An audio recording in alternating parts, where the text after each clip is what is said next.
बेताल पच्चीसी पाप किसको लगा। काशी में प्रताप मुकुट नाम का राजा राज्य करता था। उसके वज्र मुकुट नाम का एक बेटा था। एक दिन राजकुमार दीवान के लड़के को साथ लेकर शिकार खेलने जंगल गया। घूमते घूमते उन्हें तालाब मिला। उसके पानी में कमल खिले थे और हंस किलोल कर रहे थे। किनारों पर घने पेड़ थे जिन पर पक्षी चहचहा रहे थे। दोनों मित्र वहां रुक गए और तालाब के पानी में हाथ मुंह धोकर ऊपर महादेव के मंदिर पर गए। घोड़ों को उन्होंने मंदिर के बाहर बांध दिया। वो मंदिर में दर्शन करके बाहर आए तो देखते क्या हैं कि तालाब के किनारे राजकुमारी अपनी सहेलियों के साथ स्नान करने आई है। दीवान का लड़का वहीं एक पेड़ के नीचे बैठा रहा, पर राजकुमार से रहा ना गया। वह आगे बढ़ गया। राजकुमारी ने उसकी ओर देखा तो वह उस पर मोहित हो गया।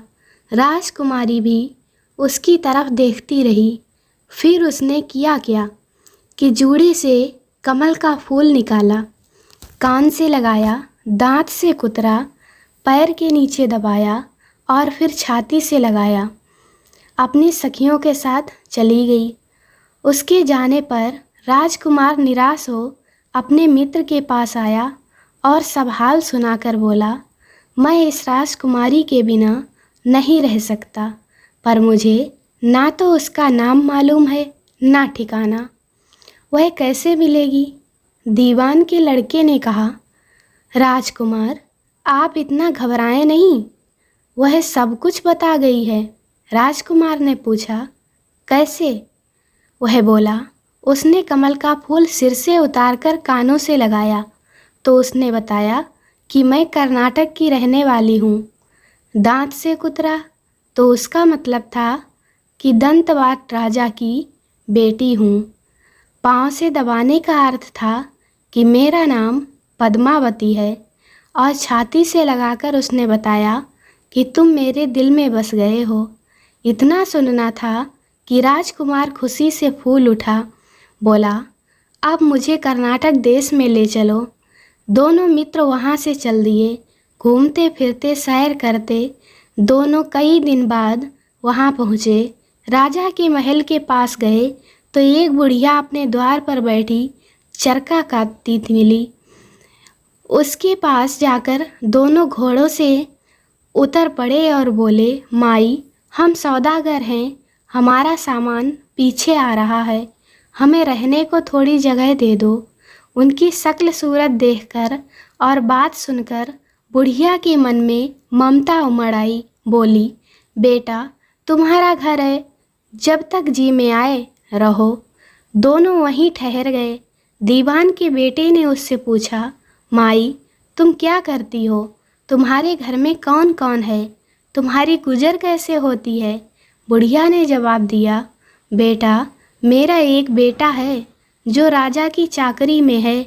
मैं राजा की बेटी पद्मावती की धाय थी। बूढ़ी हो जाने से अब घर में रहती हूँ। राजा खाना पीने को दे देता है। दिन में एक बार राजकुमारी को देखने महल में जाती हूँ। राजकुमार ने बुढ़िया को कुछ धन दिया और कहा, माई कल तुम वहाँ जाओ तो राजकुमारी से कह देना कि जेठ सुदी पंचमी को तुम्हें तालाब पर जो राजकुमार मिला था वह आ गया है। अगले दिन जब बुढ़िया राजमहल गई तो उसने राजकुमार का संदेशा उसे दे दिया। सुनते ही राजकुमारी ने गुस्सा होकर हाथों में चंदन लगाकर उसके गाल पर तमाचा मारा और कहा, मेरे घर से निकल जा।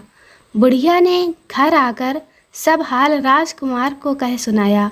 राजकुमार हक्का बक्का रह गया। तब उसके मित्र ने कहा, राजकुमार आप घबराएं नहीं, उसकी बातों को समझें। उसने 10 उंगलियां सफ़ेद चंदन में मारी। इसका अर्थ है कि अभी 10 रोज़ चांदनी के हैं। उनके बीतने पर मैं अंधेरी रात में मिलूंगी। 10 दिन के बाद बुढ़िया ने फिर राजकुमारी को खबर दी तो इस बार उसने केसर के रंग में 3 उंगलियां डुबोकर उसके मुंह पर मारी और कहा, भाग यहाँ से। बुढ़िया ने आकर सारी बात सुना दी। राजकुमार शोक से व्याकुल हो गया। दीवान के लड़के ने समझाया, इसमें हैरान होने वाली क्या बात है। उसने कहा है कि मुझे मासिक धर्म हो रहा है, 3 दिन और ठहरो। 3 दिन बीतने पर बुढ़िया फिर वहाँ पहुँची। इस बार राजकुमारी ने उसे फटकार कर पश्चिम की खिड़की से बाहर निकाल दिया। उसने आकर राजकुमार को बता दिया। सुनकर दीवान का लड़का बोला, मित्र, उसने आज रात को तुम्हें उस खिड़की की राह से बुलाया है। मारे खुशी के राजकुमार उछल पड़ा। समय आने पर उसने बुढ़िया की पोशाक पहनी, इत्र लगाया, हथियार बांधे। दोपहर रात बीतने पर वह महल में जा पहुंचा और खिड़की में से होकर अंदर पहुंच गया। राजकुमारी वहां तैयार खड़ी थी। वह उसे भीतर ले गई। अंदर के हाल देखकर राजकुमार की आंखें खुल गईं। एक से एक बढ़कर चीज़ें थीं। रात भर राजकुमार राजकुमारी के साथ रहा। जैसे ही दिन निकलने को आया कि राजकुमारी ने राजकुमार को छिपा दिया और रात होने पर फिर बाहर निकाल लिया। इस तरह कई दिन बीत गए। अचानक एक दिन राजकुमार को अपने मित्र की याद आई। उसे चिंता हुई कि पता नहीं उसका क्या हुआ होगा। उदास देखकर राजकुमारी ने उसका कारण पूछा तो उसने बता दिया। बोला, वह मेरा बड़ा प्यारा दोस्त है, बड़ा चतुर है। उसकी होशियारी से ही तो तुम मुझे मिल पाई हो। राजकुमारी ने कहा, मैं उसके लिए बढ़िया बढ़िया भोजन बनवाती हूँ, तुम उसे खिलाकर तसल्ली देकर लौट आना। खाना साथ में लेकर राजकुमार अपने मित्र के पास पहुँचा। वे महीने भर से मिले नहीं थे। राजकुमार ने मिलने पर सारा हाल सुनाकर कहा कि राजकुमारी को मैंने तुम्हारी चतुराई की सारी बातें बता दी हैं, तभी तो उसने यह भोजन बनाकर भेजा है। दीवान का लड़का सोच में पड़ गया। उसने कहा, यह तुमने अच्छा नहीं किया।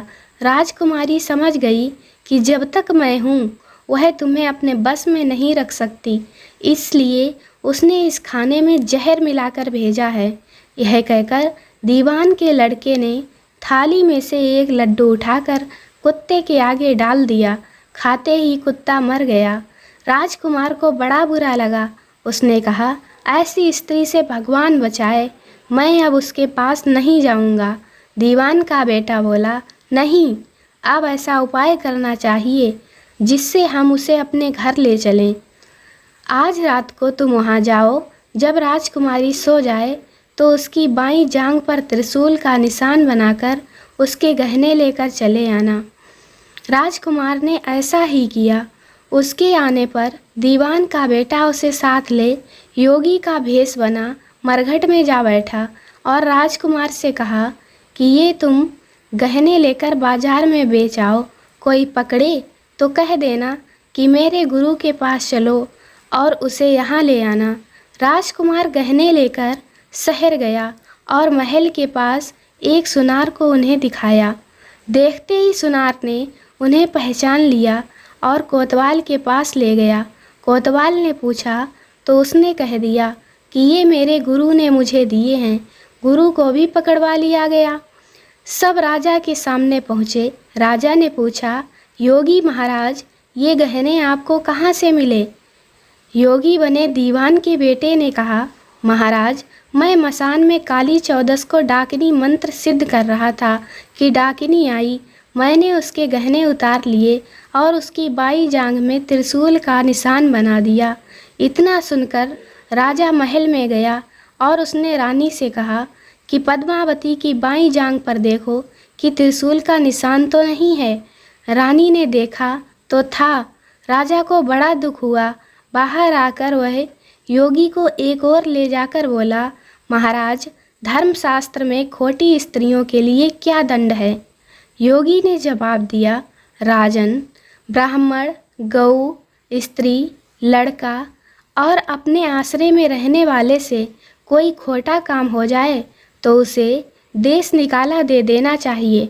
यह सुनकर राजा ने पद्मावती को डोली में बिठाकर जंगल में छुड़वा दिया। राजकुमार और दीवान का बेटा तो ताक में ही बैठे थे। राजकुमारी को अकेली पाकर साथ ले अपने नगर में लौट आए और आनंद से रहने लगे। इतनी बात सुनाकर बेताल बोला, राजन, यह बताओ कि पाप किसको लगा है। राजा ने कहा, पाप तो राजा को लगा। दीवान के बेटे ने अपने स्वामी का काम किया, कोतवाल ने राजा का कहना माना और राजकुमार ने अपना मनोरथ सिद्ध किया। राजा ने पाप किया जो बिना विचारे उसे देश निकाला दे दिया। राजा का इतना कहना था कि बेताल फिर उसी पेड़ पर जा लटका। राजा वापस गया और बेताल को लेकर चल दिया। बेताल बोला, राजन सुनो, एक और कहानी सुनाता हूँ।